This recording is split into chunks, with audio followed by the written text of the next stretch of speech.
வணக்கம். மாண்புமிகு தமிழக முதலமைச்சர் அவர்களுக்கு நான் கடலூர் மாவட்டத்திலிருந்து கடலூர் மாவட்டம் ஒருங்கிணைந்த சிகரம் மாற்றுத்திறனாளி சங்கத்துடைய தலைமை ஒருங்கிணைப்பாளர் பேசுறேன். மாண்புமிகு முதலமைச்சர் அவர்களுக்கு இந்த அன்பான வேண்டுகோள், கோரிக்கை.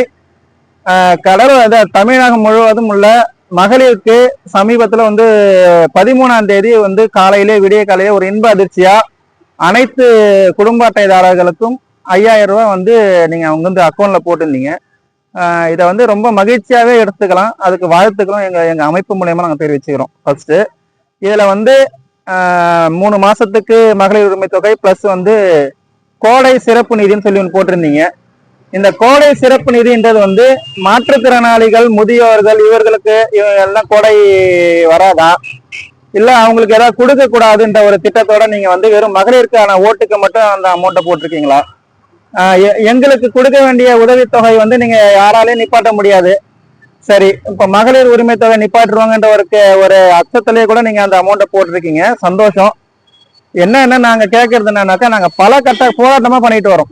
கடந்த 3-4 வருடமா மாற்றுத்திறனாளியுடைய உதவித்தொகையை உயர்த்த கோரி பல கட்ட போராட்டங்கள். இங்க நாங்க கடலூர் மாவட்டம் முழுவதும் கிடையாது, தமிழகம் முழுவதும் உள்ள மாற்றுத்திறனாளிகள் இந்த இதுக்கான கோரிக்கை வச்சு பல கட்ட போராட்டங்கள் சமீபத்துல இப்ப கூட நடந்துட்டு இருக்கு. இந்த நாள் கூட சென்னை, காஞ்சிபுரம், திருவண்ணாமலை இந்த மாதிரி மாவட்டத்துல தொடர்ந்து இந்த நாள் வரை, இப்ப நான் இந்த வீடியோ பேசுற இந்த நாள் வரை உதவித்தொகை, வேலை வாய்ப்பு இதெல்லாம் கேட்டு மாற்றுத்திறனாளிகள் பல கட்ட போராட்டங்கள் பண்ணிட்டு வராங்க.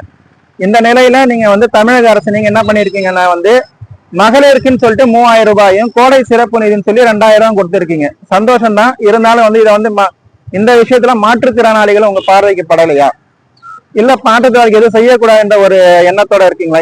இந்த துறையை நீங்க வச்சுக்கிட்டு மாற்றுத்திறனாளிகளை மிக மிக ரொம்ப வஞ்சிக்கிறீங்கன்றது எங்களுடைய கோரிக்கையாவே வைக்கிறோம். அடுத்தது பாத்தீங்கன்னா, இது மாற்றுத்திறனாளிகள் மட்டும் கிடையாது, முதியோர்கள், விதவைகள் இவங்க எல்லாம் உங்களுக்கு ஓட்டு போறது கிடையாதா? இல்ல அவங்களுக்கு ஏதாவது உதவி செய்யக்கூடாதுன்னு இருக்கிறீங்களா என்னன்றது எங்களுக்கு தெரியல. நான் இந்த வீடியோ மூலயமா உங்க மாண்புமிகு தமிழக முதலமைச்சர் அவர்கள் தெரிவிச்சிருக்க என்னன்னாக்கா, எங்களுடைய உதவித்தொகையை உயர்த்த கோரியும், இப்ப நீங்க கோடைக்கால சிறப்பு நிதி கொடுத்தீங்க இல்லையா, இந்த மாதிரி மாற்றுத்திறனாளிகளுக்கும் கோடைக்கால சிறப்பு நிதி வழங்கணும்னு சொல்லி இந்த வீடியோ பதிவு மூலம் பதிவிடுறேன். இதை நீங்க மாண்புமிகு முதலமைச்சர் அவர்கள் கவனத்தில் கொள்வார் என்று நினைத்து நன்றியை தெரிவித்துக் கொள்கிறேன்.